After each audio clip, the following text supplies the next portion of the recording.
बिस्मिल्लाहिर्रहमानिर्रहीम, अस्सलाम वालेकुम। आप देख रहे हैं एहतसाब उसामा तैयब के साथ। नाज़रीन, आज के प्रोग्राम में बात करेंगे। ट्रंप कहते हैं पाकिस्तान का शुक्रिया, ईरान से मुज़ाकरात जारी हैं। एक बात जो बहुत आम है वो ये है कि कल कुछ कहते हैं कि सरप्राइज़ मिल सकता है। वो सरप्राइज़ क्या होगा, इसके ऊपर हम बात करेंगे। साथ ही साथ मुज़ाकरात के अमल के अंदर हमें नज़र आ रहा है कि एक दफ़ा फिर से ईरान ने अब नए हुर्मुज़ बंद करने का ऐलान किया है और एक दूसरे पे लफ्ज़ी वार जो है वो जारी है।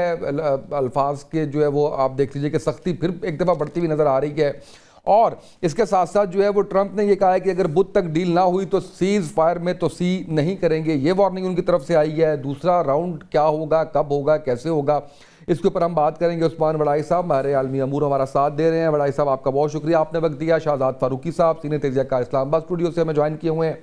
अब्दुल्ला मलिक साहब सीनियर तजज़ियाकार लाहौर स्टूडियो में हमारा साथ दे रहे हैं। दोनों मेहमानों का बहुत शुक्रिया।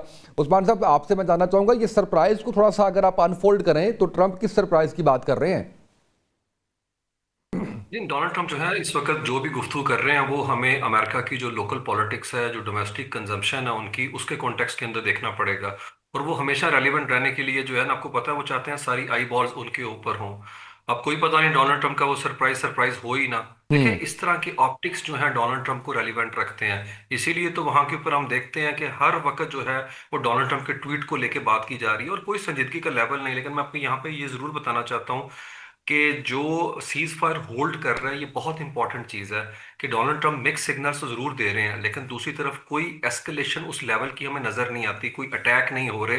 जबकि ये डोनाल्ड ट्रंप का आप कह लें कि एक वतीरा नहीं है। वो तो हमेशा दोस्त धमकी के साथ साथ, जिस तरह हम बात करें गन बोर्ड, अपने गन बोर्ड डिप्लोमेसी की नाकाबंदी किस तरह की है, 28 जहाज उसमें से गुजर रहे हैं। अल जजीरा की कल की रिपोर्ट कह रही है उसमें तो चाइनीज के जहाज भी गुजर रहे हैं, यूएई के जहाज भी गुजर रहे हैं, और 6 ईरानी कार्गो शिप जो हैं वो भी उसमें से निकल के चले गए। तो डोनाल्ड ट्रंप ये ऑप्टिक्स इख्तियार कर रहे हैं ताकि अपनी जो डोमेस्टिक मेगा बेस है उसको बताने के लिए कि हम पोजीशन ऑफ स्ट्रेंथ के साथ मुज़ाकरात का हिस्सा हैं।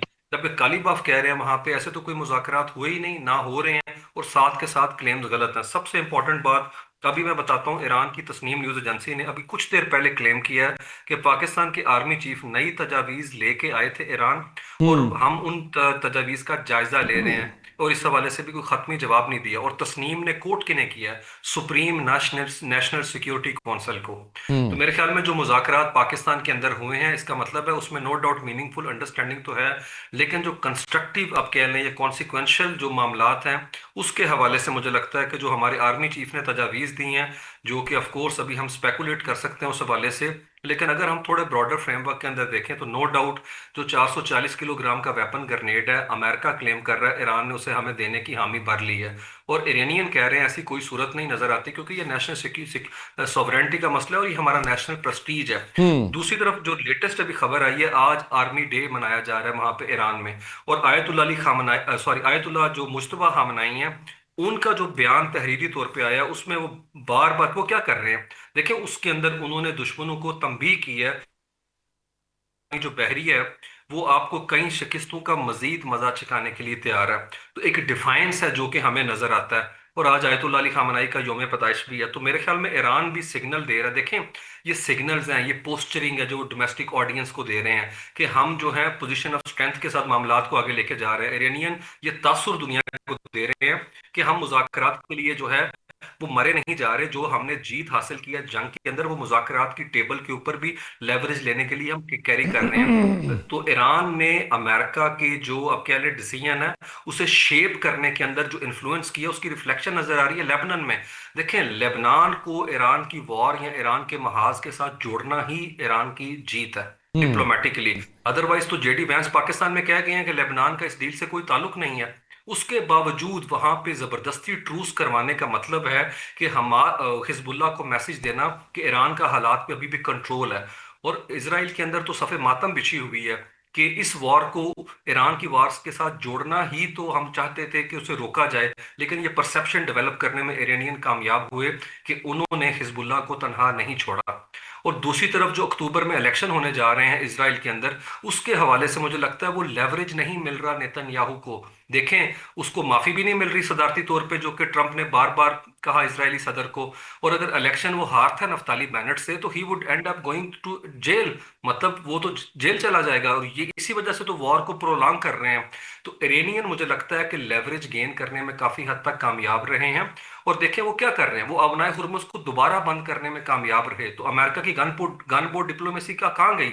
दोनों उसने एयरक्राफ्ट कैरियर रीजन से निकाल ली है, तीसरा अभी तक वहां पे मौजूद नहीं है। तो जो डिस्ट्रॉयर भी उनके हैं, देखें वो लफ्जों की हद तक हैं, ट्वीट्स की हद तक हैं। तो मैं गेन करता हुआ देख रहा हूँ इरानियंस को। उन्होंने जो पोस्चर दिया है, जो ऑप्टिक्स हैं, जो लेवरेज है, उसकी रिफ्लेक्शन अक्रॉस द ग्लोब नजर आ रही है। और ये चीज अपनी जगह पे मौजूद है कि इरानियन जो है वो गेन अगर 50-60% भी यहाँ से कर जाएंगे, जो कि ऑफकोर्स रिलेटिव बार गेन होगा, तो ये उनकी जीत है। आप देखें कल ईरान के सदर सेंट्रल बैंक में गवर्नर जो उनके स्टेट बैंक के हैं उनसे मुज़ाकरात कर रहे हैं कि पोस्ट वार सिनेरियो के अंदर हमारे पास लिक्विडिटी के क्या मामला आता है। और पाकिस्तान में भी वो अपने सेंट्रल बैंक के गवर्नर को लेके आए थे। इसका मतलब है जो कि फ्रीज किए हुए एसेट्स हैं वो चाहेंगे कि अमेरिका उनको रिलीज करे इस मुज़ाकरात के नतीजे के अंदर है। क्योंकि अदरवाइज उन्होंने कहा अगर रेपरेशन के पैसे पे नहीं करेंगे तो जो वेसल्स यहाँ से गुजरेंगे वो टैक्स की सूरत में हमें पे करके गुजरेंगे। तो हम्म। मेरे ख्याल में इरानियन जो है जिस तरीके से पोस्चरिंग कर रहे हैं उसमें डेफिनेटली डोनाल्ड ट्रंप, देखें डोनाल्ड ट्रंप क्या चाहते हैं। डोनाल्ड ट्रंप ने जानबूझ के पाकिस्तान के जो अंदर जो मुज़ाकरात हुए उसमें आखिरी मोमेंट के ऊपर फोन करके वो मैक्सिमल इस पोजीशन ली जिसके बाद जेडी वैंस मायूस हो गए। आपको पता है जब जेडी वैंस यहाँ के ऊपर प्रेस से खिताब कर रहे थे, डोनाल्ड ट्रंप क्या कर रहे थे उस वक्त? वो मियामी में मिक्स्ड मार्शल आर्ट्स देख रहे थे। तो हम्म। डोनाल्ड ट्रंप को पता था कि इस डील में से कुछ इसलिए नहीं निकलना क्योंकि वो जाएंगे पाकिस्तान में डील करने के लिए। और इन्होंने मजाक में ये बात कही ईस्टर के लंच में, अगर डील हो गई तो क्रेडिट मैं लूंगा, अगर नाकामी हुई तो जेडी वैंस के ऊपर उसका मैं मलबा डालूंगा। तो डोनाल्ड ट्रंप नहीं चाहते 2028 के इंतखाबात में जेडी वैंस इस चीज को कैश करें। और इरानियन ने भी उस वक्त अपना, आप कह बिल्कुल लें सही सर, कि मैं साथ वापस आता खड़े हूँ आपकी नहीं तरफ हुए बड़ाई जेडी साहब। वैंस के। राइट, बिल्कुल ठीक है, मैं थोड़ा आगे बढ़ता हूँ। शहजाद फारूकी साहब बताइएगा सर, क्या देख रहे हैं कि ये जंग बंदी, सीज फायर वक्ती है, कुछ भी ऐसा सरप्राइज भी मिल सकता है ट्रंप की तरफ से कि दोबारा से सीज फायर खत्म करके हमला कर दिया जाए? बिस्मिल्लाह रहमान रहीम। बहुत शुक्रिया उसामा। अच्छा देखिए, ट्रम्प तो वैसे ही अनप्रडिक्टेबल है, उनके बारे में ये कह करेंगे ये जरा मुश्किल होगा इस बारे में राय कायम करना। लेकिन हम इसको दूसरी सूरत हाल जो पूरी तरह से दुनिया के ऊपर इस वक्त कायम हो चुकी है उसके साथ मिलाकर अगर इसको समझने की कोशिश करें तो चीजें हमें समझ आ जाएंगी। देखिए, डोनाल्ड ट्रंप जो है वो दाखिली तौर पर बहुत प्रेशर में है। उनकी जो अप्रूवल रेटिंग है वो गालबन 32-33% के करीब है, जो कि मेरा ख्याल है उनकी हिस्ट्री की लोएस्ट है। मिड टर्म जो है वो उनका जो इलेक्शन है वो भी आने वाले हैं। हम्म। और उनको इंटरनेशनली भी तन्हाई का सामना है। नेटो ने उस तरह से साथ नहीं दिया, बरतानिया ने उस तरह से साथ नहीं दिया। इटली जैसा मुल्क अगर खड़े होकर जवाब दे दे आपको, और ऑस्ट्रेलिया ने भी अगर आपको हामी नहीं भरी, तो इसका मतलब ये है कि आपके मामला ठीक नहीं है। अमेरिका की जो एक बदमाश या एक धाक जो आर्मी मंजरनामे पर बनी हुई थी वो खतरे में है। हम्म।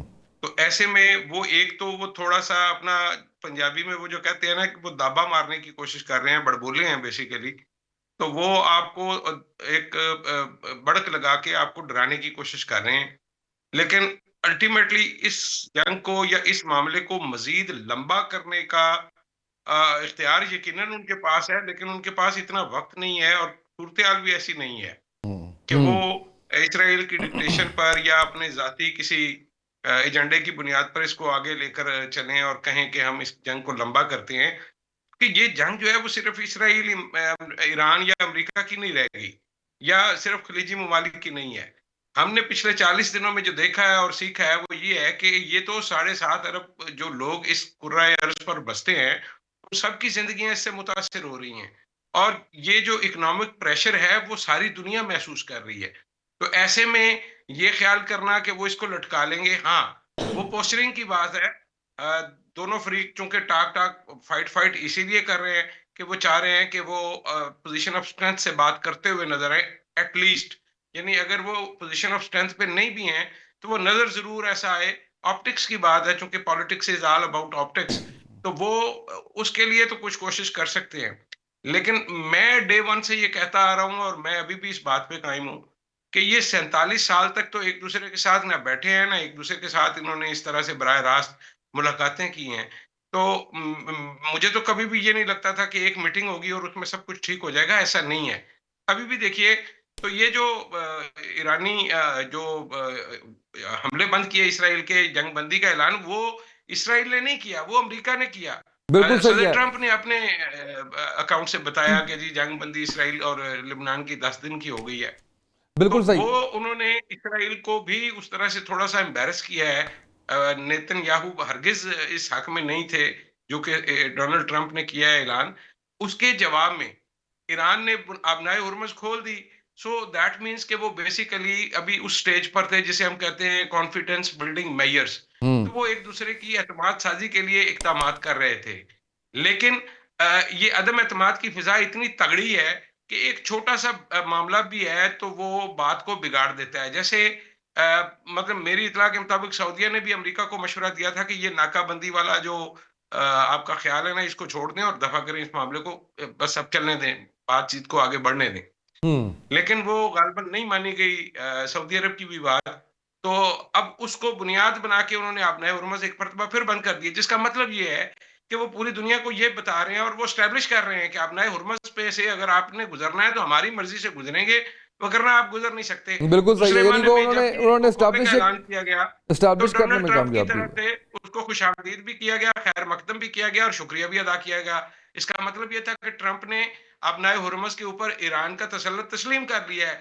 शायद ये भी बात किसी ने कही होगी जो डोनाल्ड ट्रंप जैसी शख्सियत को बुरी लग सकती है। तो हम्म। अभी चीजें सॉर्ट आउट होने की स्टेज पर हैं, मैं अभी भी पूरी उम्मीद हूँ। लेकिन मुझे ये नहीं लगता, ये जिस तरह से हमने बस अड्डे बंद किए थे कि This कल meeting is being recorded. सदर ट्रंप समेत सरबराह इधर आ जाएंगे और हम बैठ के साइन कर लेंगे, इट विल टेक टाइम। हम्म। हाँ, ये जो जंग बंदी है, इसमें हमें और इजाफा होता हुआ नजर आएगा, ये तौसीह पाएगी, इसके साथ साथ बाकी चीजें साइडलाइंस पर चलेंगी और अल्टीमेटली चंद दिनों में या चंद हफ्तों में हम उस जगह पे पहुंच राइट, जाएंगे फारूकी साहब जहां वापस मुझ आता समेत हूँ सारी आपकी दुनिया तरफ। की ख्वाहिश। बिल्कुल ठीक हो गया। मुझे अब्दुल्ला मलिक साहब ये बताइएगा कि हमने अमेरिका का नैरेटिव जो है वो उसके ऊपर डिस्कस करने की कोशिश की है। ईरान जब कहते हैं कि अब नया हुर्मुज़ बंद कर देगा तो इसमें अमली तौर पे कितनी हकीकत नजर आती है या उनकी तरफ से भी धमकी इसको समझा जा सकता है? देखिए, जो उसकी सिचुएशन है ना, जिस महल वकू में अपना हुर्मुज़ वकूअ पजीर है, वो बड़ी इंपॉर्टेंट है। और वो जितनी भी सिचुएशन है जोग्राफिकली वो ईरान के फेवर में जाती है, क्योंकि वहाँ पर अगर आप बहरिया के ज़रिए कोई अटैक करना चाहते हैं वो बड़ा मुश्किल है। लिहाजा वहाँ पर जो जंगी सूरत हाल में जो ईरान की पोजीशन है वो काफ़ी मुस्तकम है। तो ये देखें, दोनों दोस्तों ने बड़ी सरसल गुफ्तगू की है, बड़ी पॉजिटिव गुफ्तगू की है। देखिए, जब तबाही आती है, ज़लज़ले आते हैं, तो उसके ज़लज़लों के बाद आफ्टर शॉक्स आते हैं। ये जो जिस किस्म की सिचुएशन आजकल ईरान और अमेरिका के दरमियान जो स्टेटमेंट्स हैं ना, जो बयानात हैं, ये आफ्टर शॉक्स हैं। और डेफिनेटली आफ्टर शॉक से बाद अमन आता है, चीज़ें सेटल डाउन होती हैं। तबाही के जो आपको पता है चीज़ें चेक की जाती हैं, एस्टिमेशन की जाती है, कितनी तबाही हुई, क्या क्या हुआ, ये उस तरफ जा रहे हैं। लेकिन हाल ही में जब एडी वैंस वापस गए और वाकई ही ट्रंप नहीं चाहते थे कि इसका क्रेडिट उन्हें मिले, और उन्होंने इसलिए एक फ़ोन के ज़रिए सारे का सारा माहौल बदल कर रख दिया। लेकिन उन्होंने इस चीज़ का भी कल क्रेडिट लिया कि देखिए मैंने 10वीं जो जंग है ना ख़त्म कर दी, हालांकि शुरू भी उन्होंने किया। दूसरी इंपॉर्टेंट बात यह है कि ट्रंप के जो बयानात हैं वो एक तरफ तो बिल्कुल नॉन सीरियस हैं। दूसरी बात, तीसरी बात यह है कि जो अमेरिकन नेशन है इस वक्त ट्रंप की इन चीज़ों को सीरियस लेने के लिए तैयार ही नहीं है। और चौथी बड़ी अहम बात यह है जो अभी रिसेंटली हुई है कि जो अमेरिकन यूथ है वो सारी की सारी पीस की तरफ जा रही है, जंगों के ख़िलाफ़ है। और वहाँ पर जो इसराइल की जो पॉपुलैरिटी है वो 28% कम हुई है और वो -16 में चली गई है। यानी कि अमेरिका में भी इसराइल को आइसोलेशन में देखा जा रहा है और पूरी दुनिया में भी इसराइल आइसोलेट हुआ। फिर हाल ही में आपने देखा होगा कि जो ट्रंप ने एक स्टेटमेंट दिया है कि नेटो हमसे बात करना चाहते हैं, लेकिन अब हम नेटो से बात नहीं करना चाहते। लेकिन उनका जो रवैया यूरोपियन यूनियन के साथ, नेटो के साथ, इटालियन का, कनेडियन के साथ, ब्रिटिश प्राइम मिनिस्टर के साथ रहा है, वो बड़ा एक नेगेटिव एटीट्यूड रहा है और उनको जो सफारती लैंग्वेज है हमें कहीं नज़र नहीं आती। लेकिन इस सारे टेन्योर में उन्होंने हमारी तारीफ ज़रूर की है, हमारे फील्ड मार्शल की तारीफ बड़ी ज़रूर की है, हमारे प्राइम मिनिस्टर की है। लेकिन सारे सिचुएशन में आखिर क्या होने जा रहा है, यकीन तो यही किया जा सकता, करना भी चाहिए कि हालात नॉर्मलाइज हो, चीज़ें बेटरमेंट की तरफ जाए, सोल्यूशन की तरफ। सोल्यूशन हो भी जाएगा, लेकिन कोई भी शख्स, कोई भी फ्रीक शिकस्त मानने के लिए तैयार नहीं है। ईरान भी नहीं चाहता कि वो इस सिचुएशन में जाकर डायलॉग करे या सिग्नेचर करे कि कोई जंग हारे हैं या वो कमज़ोर हुए हैं या उनके यहाँ रजीम चेंज हो जाएगा या फ्यूचर में क्या उनकी पोजीशन होगी। बजाते खुद ट्रम्प भी नहीं चाहते कि वो इस सिचुएशन में गुफ्तगू करें कि उन्होंने हथियार डाल दिए, क्योंकि दुनिया तो ये कह रही थी, आप कहते हैं कि मैंने बनाया हरबत खुलवा दिया है, लेकिन बंद भी तो आप ही ने करवाया ना, ये तो इशू ही नहीं था, ये तो जंग के बाद की सिचुएशन बनी है, लिहाजा आपने दुनिया को इस जंग में झोंका है।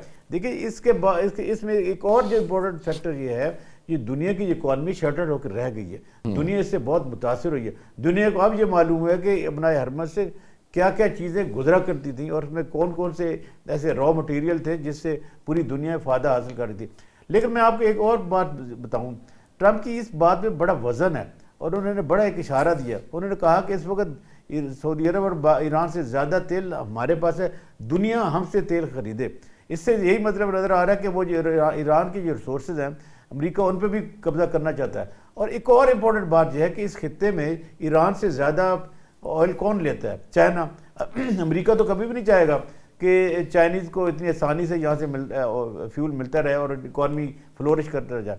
ये लड़ाई बड़ों की लड़ाई है और बिल आखिर इसमें बड़ों को इस लड़ाई में आना पड़ेगा। मेरी मुराद चाइना से है, मेरी मुराद रशिया से है, इस खित्ते के ममालिक है, क्योंकि जो मशरक़ वस्ता के ममालिक हैं, गल्फ कंट्रीज़ हैं, उनका तो हमें देखिए कोई नज़र ही नहीं आ रहा। जिस तरह के BBC और CNN जो बाकी बड़े इदारे हैं, उन्होंने उनके जो एनालिसिस हैं वो भी यही कहते हैं कि इस वक्त पाकिस्तान एक वाहिद मुल्क है इस खित्ते का जो नेगोशिएशन में इन्वॉल्व है और पॉजिटिविटी की तरफ चीज़ें लेके जा रहा है। बिल्कुल ठीक। किसी हद तक तुर्की का भी किरदार है, लेकिन सऊदिया, UAE, कतर, बहरीन, ये ममालिक हैं जो इफेक्ट भी हुए हैं, उनका भी कोई रोल नज़र नहीं आया। लेकिन अब हाल ही में जब मियाँ शहबाज शरीफ साहब वापस तशरीफ लाए हैं तो इस्लामाबाद लैंड करने के बाद बजाय वो सीधे लाहौर आए, ये भी क्वेश्चन है।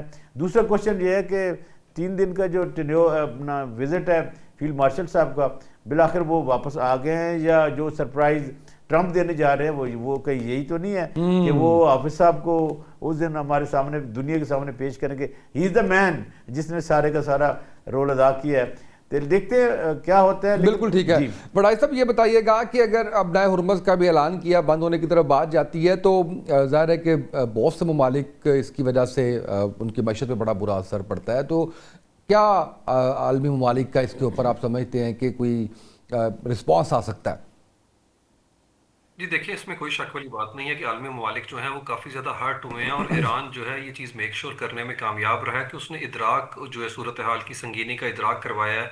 पर्टिकुलरली मैं बात करता हूँ जिस तरह अटलांटिक रिफ्ट आई हुई है यूरोप को, कि अगर आप मुझे हर्ट करेंगे तो आप इनडायरेक्टली खुद को हर्ट करेंगे।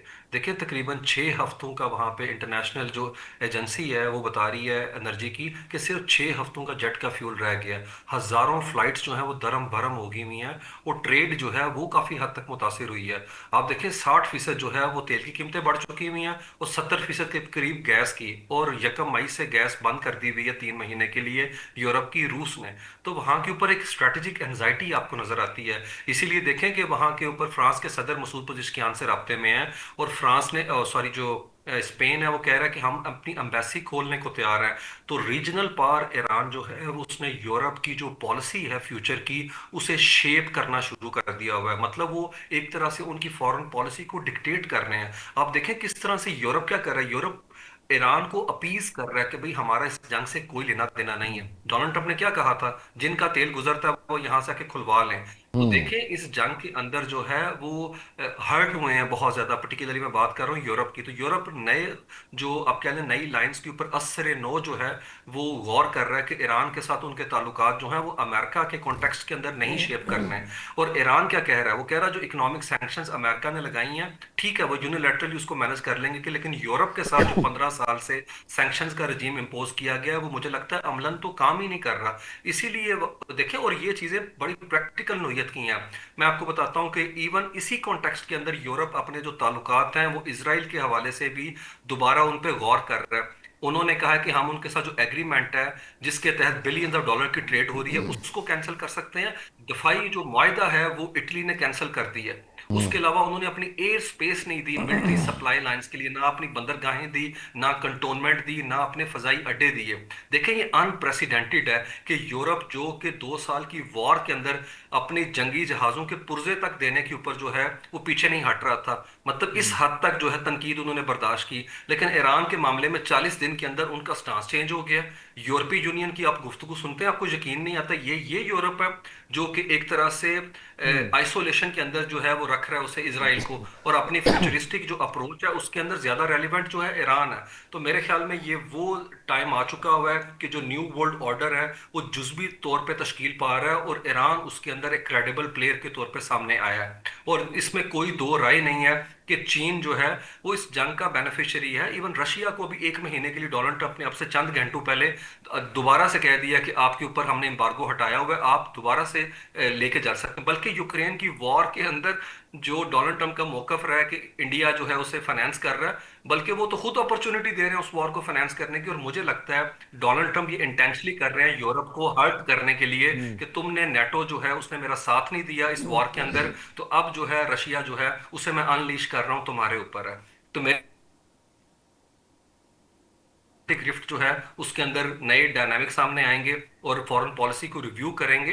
बल्कि आप देखें कि नेटो जो है वो एक तरह से टेक्निकली डिसफंक्शनल हो चुका हुआ है। एक तो उसको रखने का जवाब नहीं बनता 1991 के बाद, जब वारसा पैक्ट जो है मुअत्तल हो चुका हुआ है। और अभी की सूरत हाल के अंदर हम देखें तो नेटो जो है उसके अंदर सबसे बड़ा प्रॉब्लम यही आ रहा है कि अगर अमेरिका पुल आउट करता है तो क्या आपके पास इतने रिसोर्सेज के साथ साथ फौज इस लेवल की है कि रशिया के साथ आप इंगेज कर सकें।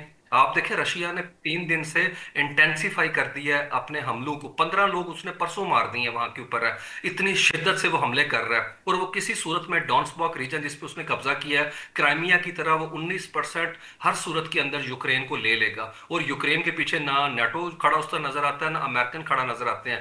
देखें ये नई दुनिया में अमेरिका रीजनल पावर से ज्यादा का रोल नहीं रखता, ये तो वेस्टर्न हेमिस्फीयर के ऊपर है। मुझे तो लगता है इन्हें सोचना चाहिए 750 मिलिट्री पोस्ट इनकी 80 मुल्कों में है जहां 1,70,000 फौजी खड़े हैं, उसको बंद करने का वक्त आ गया। देखें कतर ने कहा अल हदीद एयरबेस बंद करें, इसका मतलब है अमेरिका से मुतल्लिक जो मिडल ईस्ट की फोर्सेस हैं वो फैसला कर चुकी हैं कि हमें सिक्योरिटी के हवाले से डाइवर्सिफाई करना चाहिए अपनी ऑप्शंस को। तो कतर का ये कह देना और ओमान का ईरान के साथ खड़ा होना अपना हुर्मस के हवाले से जो रेगुलेशन का फ्रेमवर्क है, और सऊदी अरेबिया के जो फजाई अड्डे हैं उस पे पाकिस्तान के जहाज़ों का उतर जाना पिछले हफ्ते, 13,000 फौजियों का वहां के ऊपर डिप्लॉय होना, मुझे लगता है इट स्पीक्स वॉल्यूम। बिल्कुल पोस्ट सही। वॉर सिनेरियो के अंदर अमेरिका जो है वो इररेलेवेंट होता जा रहा है, इसमें कोई शक नहीं। बिल्कुल फौरी सही है तौर पे तो उस्मान नहीं होंगे। साहब। ब्रेक पे जाना है मुझे, ब्रेक से वापस आते हैं, इस पर मजीद बात करते हैं। एक शॉर्ट ब्रेक, नाज़रीन हमारे साथ रहिएगा।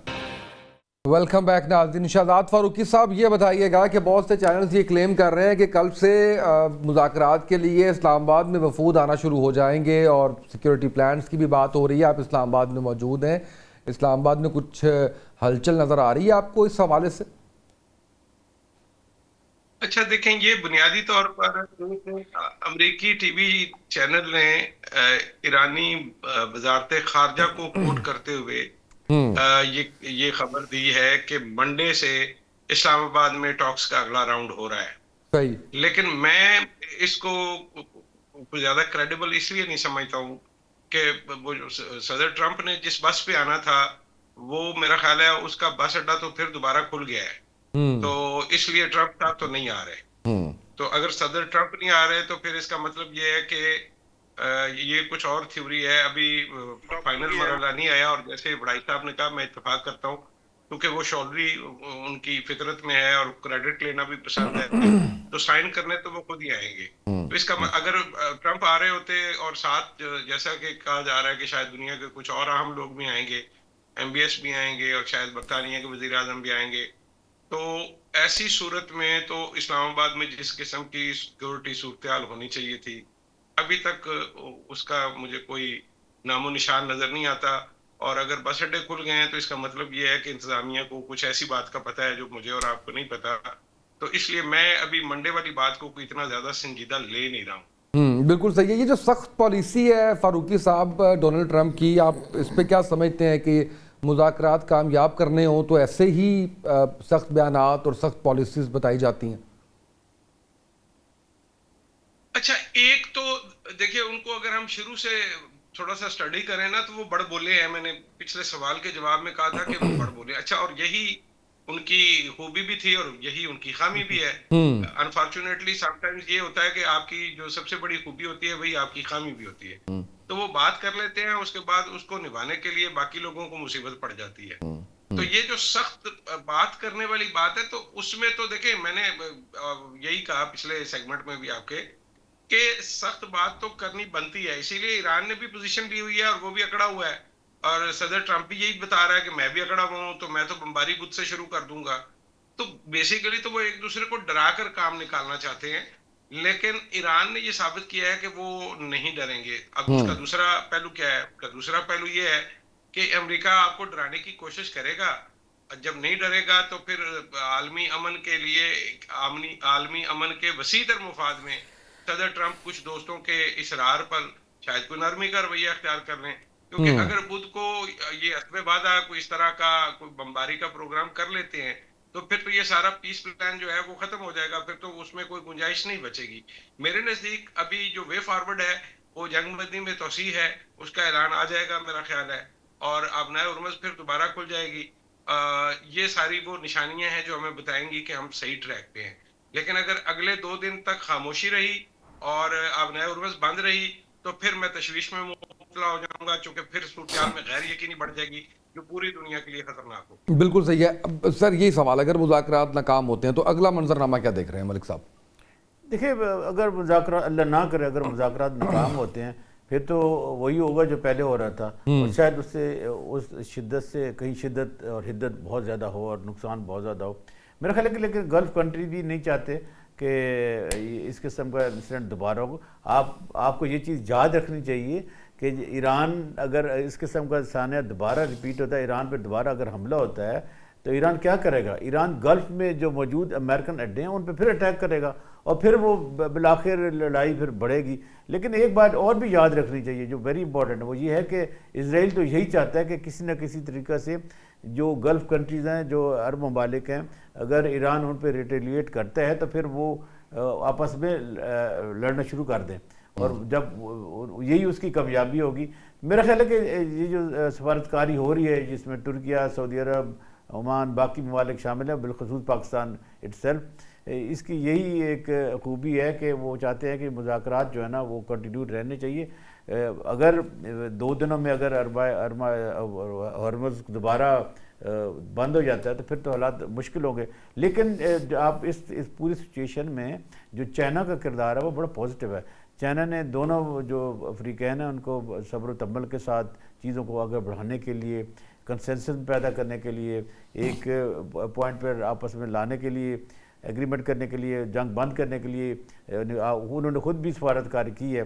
लेकिन ये मुश्किल कहना कि अभी बंद हो जाए, अभी हालात बेहतर हो जाएं, ये मुश्किल है। लेकिन बातचीत जिस तरह आगे बढ़ रही है, कई सेशन हो रहे हैं, कई सेशन और भी होंगे, पॉजिटिविटी यही है, उम्मीद यही की जा रही है कि इंशाल्लाह बिलाखिर हमें भी क्रेडिट मिलेगा। हमने भी एक अच्छा रोल अदा किया है दुनिया में सफारतकारी का। हम भी ये चाहते हैं कि मुज़ाकरात कामयाब हों, क्योंकि इसमें हमारी अपनी क्रेडिबिलिटी बड़ी शामिल है, हमारी एफर्ट शामिल हैं। अब जब गेंद यहाँ तक डी तक पहुँच गई है तो हम भी चाहते हैं कि गोल हो और गोल से विक्ट्री स्टैंड पर हम भी खड़े हों। लिहाजा हमारे जो फील्ड मार्शल हैं उनकी जो एक अच्छी अंडरस्टैंडिंग है ट्रंप के साथ, वो भी यही चाह रहे हैं कि जो इसका रिज़ल्ट है वो पॉजिटिविटी भी निकले। और जिस तरह सऊदी अरब से प्राइम मिनिस्टर तशरीफ वापस लाए हैं और वहाँ भी जो मैसेज बुनियादी तौर पर जो फील्ड मार्शल हैं ये एक मैसेंजर का काम भी कर रहे हैं, अमेरिकन का पैगाम वहाँ लेके जाते हैं। लेकिन देखना ये है कि जो ईरान की लीडरशिप है वो क्या ट्रंप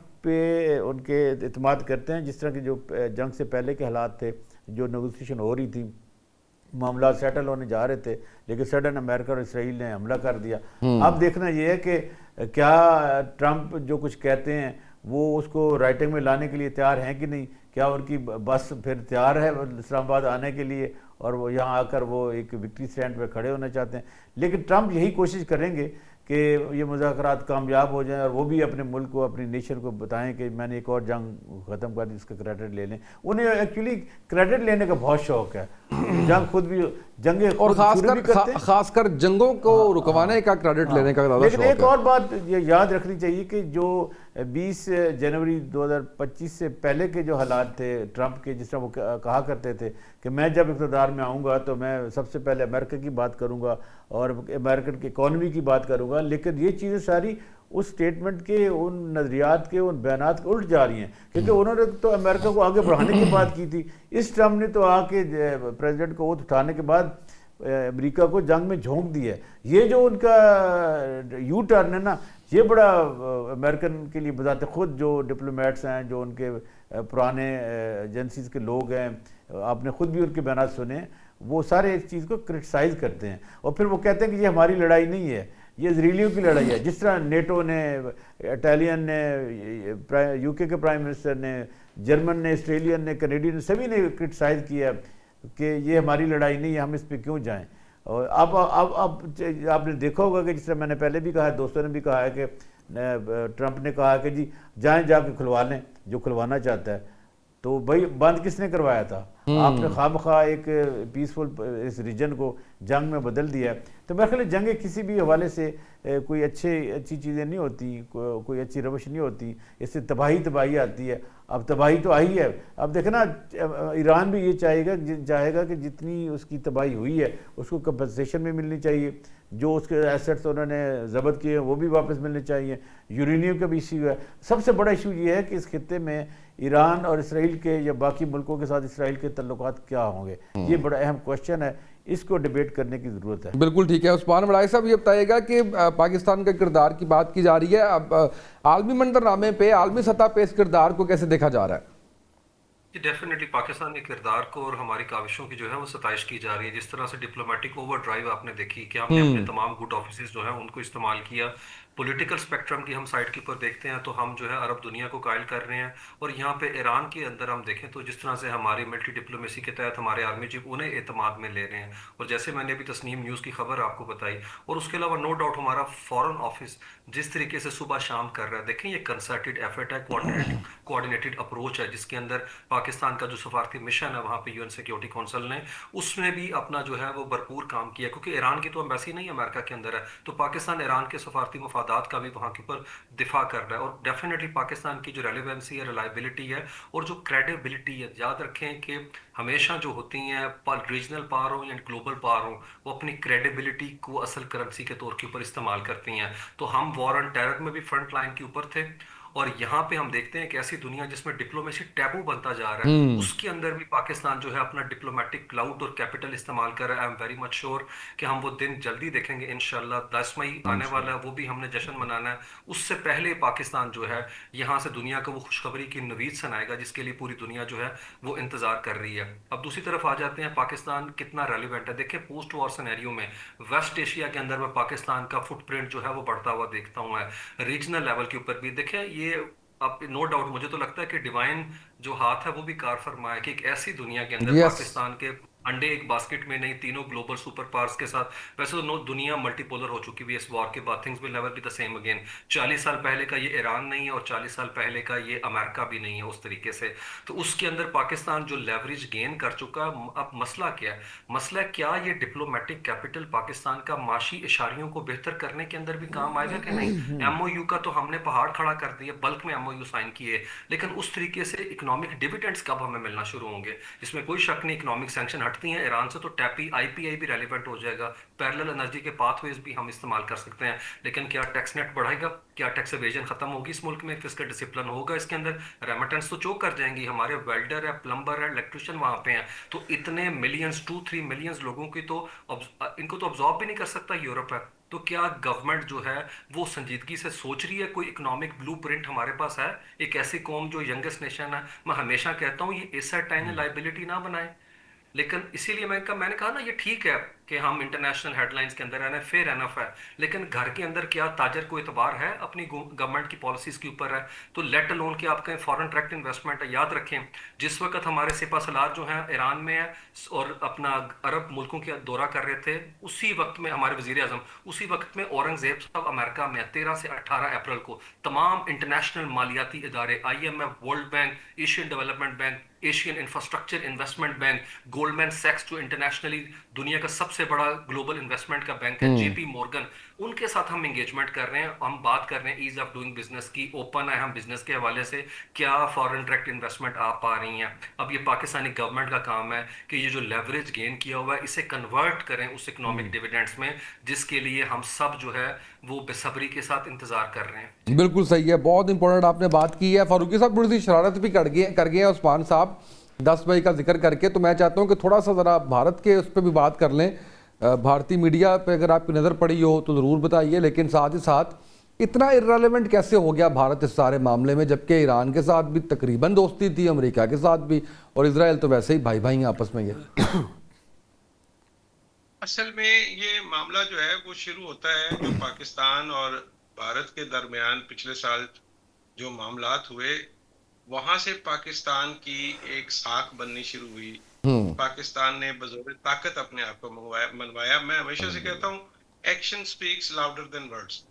आपने करके दिखाया, बताया कि आप इस काबिल हैं। अब चूंकि अब अमेरिका ने तो पिछले कुछ अरसे से सारी इन्वेस्टमेंट इंडिया पे कर रखी थी, उसका ख्याल तो ये था कि इस खित्ते को वो संभालेगा, चाइना को भी वो नथ डाल लेगा और ईरान को भी संभाल लेगा, तो पाकिस्तान तो शाही कोई नहीं है। लेकिन जब हकीकत का सामना हुआ, जब पते शो हुए, तो पता लगा कि भारत तो इस काबिल नहीं है कि उसके ऊपर इतना बैंक किया जा सके।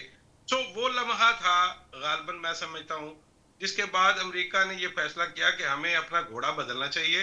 हमारे इस घोड़े में जान नहीं है, ये लंगड़ा घोड़ा है और हमें ये जीतने वाला घोड़ा है पाकिस्तान, इसके ऊपर दांव लगाना चाहिए। तब से फिर आपने देखा कि तवातर से हमारे जो चीफ ऑफ डिफेंस स्टाफ हैं और जो हमारे वजीर आजम हैं, वो उनकी गुड बुक्स में आ गए। और अब वो मेरा ख्याल है अपने जर्नलों का नाम कम लेते हैं, हमारे फील्ड मार्शल का नाम ज्यादा लेते हैं।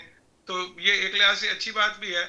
लेकिन मैं ये मानता हूं कि हमारे यहाँ जो अभी आपने उस्मान साहब से सवाल किया, मैं उस पर थोड़ा सा जी प्लीज रोशनी डालना चाहूंगा। मसला ये है कि अपॉर्चुनिटीज तो हमें बहुत मिली हैं भाई।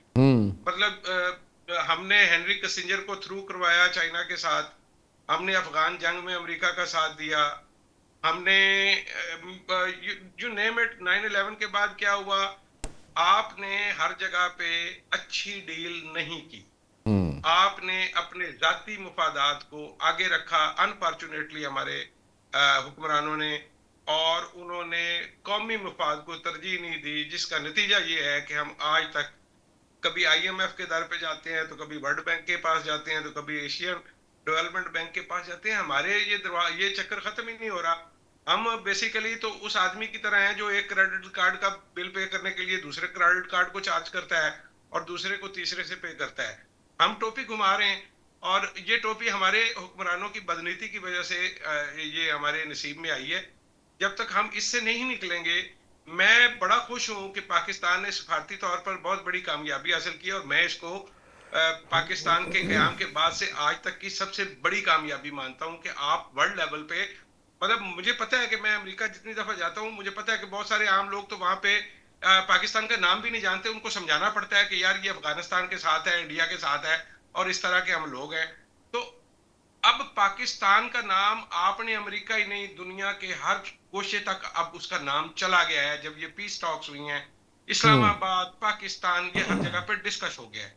सो मेरा मानना ये है कि हमने एक बहुत अच्छी रेपो डेवलप कर ली है दुनिया के साथ, और वो दुनिया जिसको भारत ने पिछले कुछ अरसे में पट्टियां पढ़ाई थी कि हम ठीक लोग नहीं हैं, हम शरारती हैं, हम दहशतगर्द हैं, हम फलाने हैं, धमकाने हैं, और हमारी कोई सुन नहीं रहा था।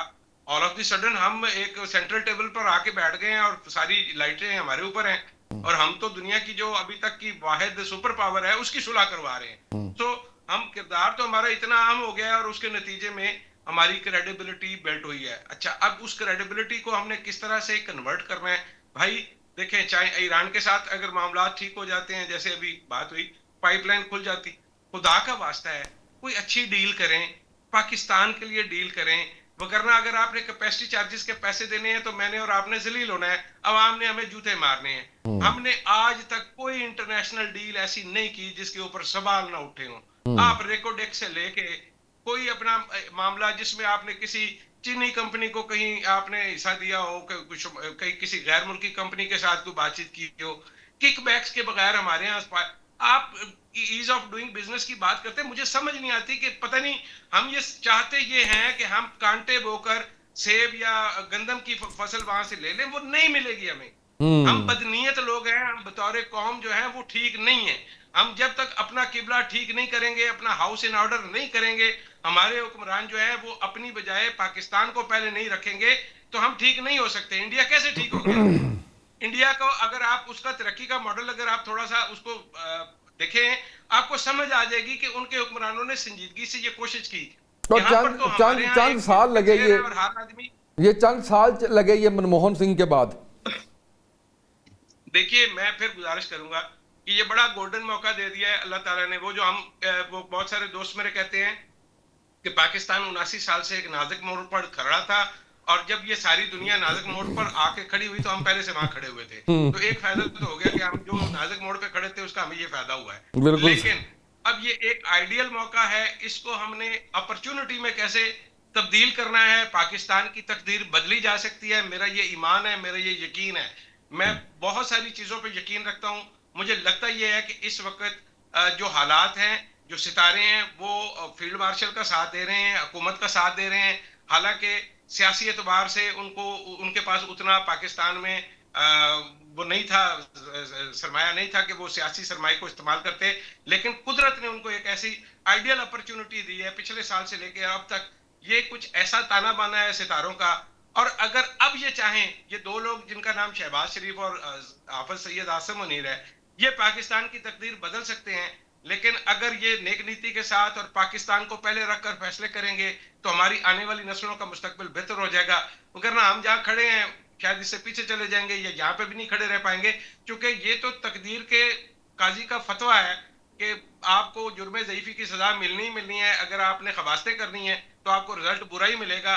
आप देर हो सकती है लेकिन आपको रिजल्ट अच्छा नहीं मिलेगा। बिल्कुल ठीक है मलिक साहब, थोड़ा सा इकॉनमी के ऊपर बात कर लें, और मैं आपसे भी यही जानना चाहूँगा शॉर्टली कि क्या फौरी इकदाम करके हम इस सारी चीज़ को प्रैक्टिकलिटी में नरेट कर सकते हैं। देखिए, आपने जो फरूकी साहब से क्वेश्चन किया वो वेरी इंपॉर्टेंट है कि रेलेवेंसी और इररेलेवेंट। देखिए, हम इस खिते में कभी बहुत ही इररेलेवेंट थे और इंडिया बहुत ही रेलेवेंट था। आज भी इंडिया रेलेवेंट है। ये नहीं कहना चाहिए कि शायद इस अरसे में अगर उनके कोई हालात इस किस्म के हो गए तो उनकी आज भी सफारतकारी अमेरिका के साथ और रशिया के साथ एक जैसी है। और अभी भी जो अमरीकी हैं उनकी बड़ी इन्वेस्टमेंट है इंडिया में, और वो टैरिफ जो रेट है उनका 18% हमारा 19% है। अब देखना ये है कि इस जो हमारी गुडविल बनी है, हमने जो एक दुनिया में जहाँ हमें दहशतगर्द मुल्क के तौर पर जाना जाता था, हमारे मतलब एक नेगेटिविटी जनरेट थी, हम आइसोलेट हो चुके थे, अपने ममालिक में आइसोलेट हो गए थे, पड़ोसी में आइसोलेट हो चुके थे। लेकिन अल्लाह ताला ने अब हमें एक नई जिद्दत दी है, नया एक नाम दिया है, एक नई रीत पड़ी है, एक नई हमारी सफरखारी शुरू हुई है कि हमें पीस के एम्बेसडर के तौर पर जाना जाता है कि ये पाकिस्तान ने बड़ा अच्छा किरदार अदा किया, दुनिया में जंग को रोका है, दुनिया की इकॉनमी की सर्वाइव की है। लेकिन बिलाखिर क्या हमें इसके पूरे जो हमने सिनेरियो ये देखा है या किया है, इसमें मिलेगा क्या? क्या ईरान के साथ बेहतर तल्लुकात में हमारी जो गैस पाइपलाइन है आ जाएगी? क्या हमारे यहाँ इन्वेस्टमेंट आ जाएगी? क्या वो लोग जो पाकिस्तान से सरमाया दूसरे ममालिक में ले गए थे, क्या वो अपना सरमाया वापस ले आएंगे? क्या पाकिस्तान की जो इकॉनमी है वो ग्रो कर गया जी? क्या पाकिस्तान की जो फॉरेन रिजर्व हैं वो बढ़ जाएंगे? क्या पाकिस्तान में जो रेमिटेंस हैं उनमें इजाफा हो जाएगा? ये सारे के सारे वो सवालात हैं जो हमारे जो इकोनॉमिस्ट हैं उनको एड्रेस करने चाहिए। बिल्कुल सही है सर। मसला अभी जो हम क्राइसिस में जा रहे हैं, लोड शेडिंग हो रही है, हमारे यहाँ गैस है नहीं है, 18 घंटों की वो आपको पता है कि लोड शेडिंग की जा रही है। बिल्कुल गैस का तो खात्मा हो चुका है। तो हमें अपने रिसोर्सेज बढ़ाने के लिए क्या हम इस गुडविल को इस्तेमाल कर पाएंगे?